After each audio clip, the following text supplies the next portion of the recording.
So, unless these NHL teams decide to do some pretty important business on a Saturday, we have Friday's worth of NHL analysis and insider info to dive into, which includes yesterday's edition of Schaefer and Price, which features TSN analyst Darren Dreger. This segment, which is a 2-hour-long segment, will be linked in the description below. If you want to listen to Dregs on the Schaefer and Price show, and if you also want to get some Jeff Merrick talk too. With that said, big shout out over to Vancouver Canucks news summaries who went out there and summarized the latest from Dreger on SNP, because the TSN insider just dove into the Oilers and the Canucks. Let's start out with that Edmonton Oilers update. There is a ton of heat on Kris Knoblauch because Bruce Cassidy is available. Here's the thing about Kris Knoblauch, and I wanted to open this video up with Knob talk. I really have some interesting things to say here. Kris Knoblauch is a guy that we all understand he was hired because he was Connor McDavid's head coach back with the Erie Otters. Connor McDavid was in that OHL system for a few years, and in 2014-15, that version of the Erie Otters was pretty good. They didn't win the OHL championship. They ended up losing to Cole Castles and the Oshawa Generals in the finals, but this Erie Otter squad was led by Dylan Strome, Connor McDavid, Alex DeBrincat, and a bunch of other dudes, including Darren Radish, believe it or not. You had a number of guys over the years in Erie that Connor McDavid was playing very well alongside of. Dane Fox comes to my mind. Remember Dane Fox? But Kris Knoblauch was one of these hires that a lot of folks were looking at saying, okay, now you're just really pushing it, aren't you, Edmonton? From McDavid's former agent to McDavid's former coach, it's almost like the captain is making the decisions for the team. And despite the fact that Kris Knoblauch was able to come into Edmonton and bring this team to the Stanley Cup Finals in 2024, and then bring this team to the Stanley Cup Finals in 2025, the same formula could not work this year.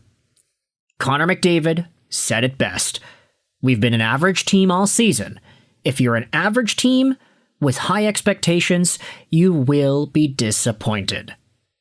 Now, it's not necessarily McDavid's fault, I don't think at least, that the Oilers decided to just bring on everybody from his past and have them in the organization in prominent roles. But with Bruce Cassidy now available, this is a very legitimate head coaching option that is on the table and that has had some pretty good players under his watch succeed and doing some pretty good work. Take a look at the various teams that Bruce Cassidy was the head coach of in the National Hockey League. Of course, these Washington teams 20 years ago, maybe not the best indication of what he's been capable of doing. But Bruce Cassidy with the Boston Bruins, this was a monster team. Never mind the fact that they ended up losing a whole bunch in the playoffs, but the fact is they made the playoffs and they made the second round a whole bunch of times in a row. They lost in the finals in 2019. Bruce Cassidy maybe wore out his welcome with Boston in 21-22. And then, first season with Vegas, he wins the Stanley Cup. David Pastrnak, Patrice Bergeron, you have Jack Eichel. A lot of really great players have played under Bruce Cassidy and have excelled. This season, things weren't really looking all too good for Vegas, not necessarily because Cassidy's team was not winning, but because they probably just weren't winning as much as they needed to. Hence the big change in bench boss and Tortorella coming in to try and fix this team up. Now they're in the second round, playing off against the Anaheim Ducks, so we'll see whether or not that actually works out for them. But Bruce Cassidy, despite the fact that he is known as a hard-ball head coach, he is a tough son of a gun. He has a very disciplined way that he wants his teams to play. And I'm not saying disciplined as in they don't take penalties. I'm saying disciplined as in they put the work in. They have a lot of effort. They try. They push. They don't try to take nights off. They are always in the fight.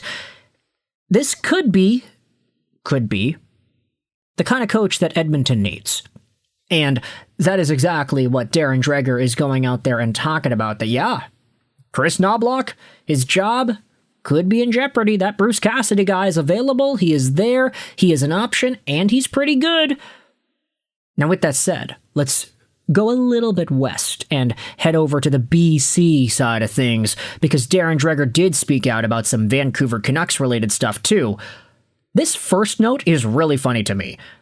Darren Dreger feels like every time someone interviews with the Vancouver Canucks, it's in the media within hours.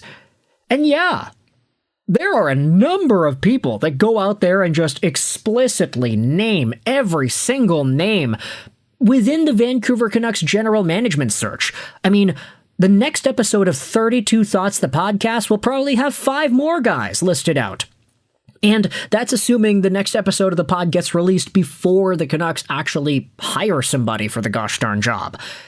It's definitely not a secret, it seems, even though the Vancouver Canucks themselves are not denying nor confirming any names. So the Canucks are just letting the media run with this. It doesn't seem like they have a care in the world, whether there's 2, 3 lists, whatever. You've got the management, you've got the ownership, you've got the other guy going out there and just compiling whichever names they see fit. The list for in-person interviews, though, at least as of yesterday, very short. Darren Dreger says he has not heard that Kevyn Adams is out of the race.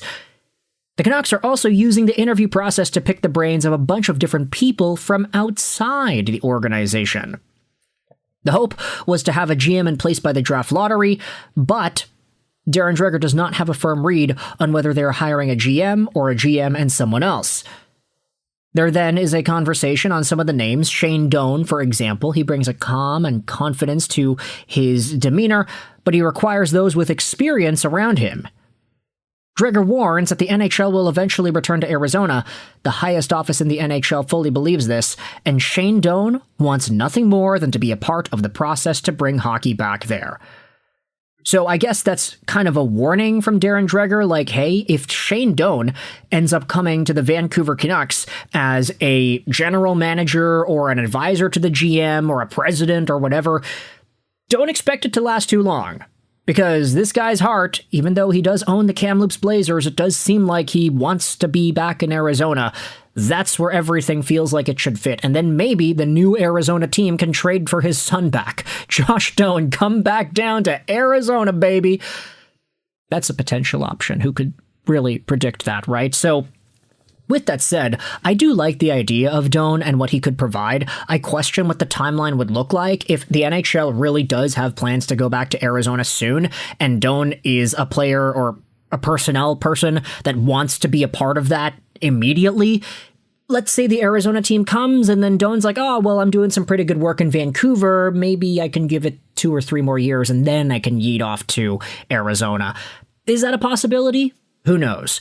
If the Vancouver Canucks are exiting a rebuild and entering more competitive territory, then I'd definitely be okay with it. But still, we're talking about decisions 4, 5, 6, 7 years down the line, right? Depending on whichever the GM views the rebuilding timeline and how they see fit.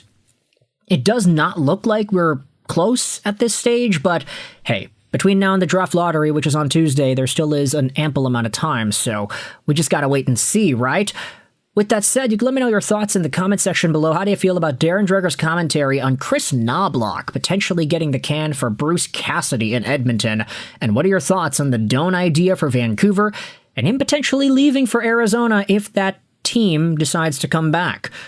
Thoughts in the comment section below. I hope you enjoyed this British Irish Roll 9, and bye.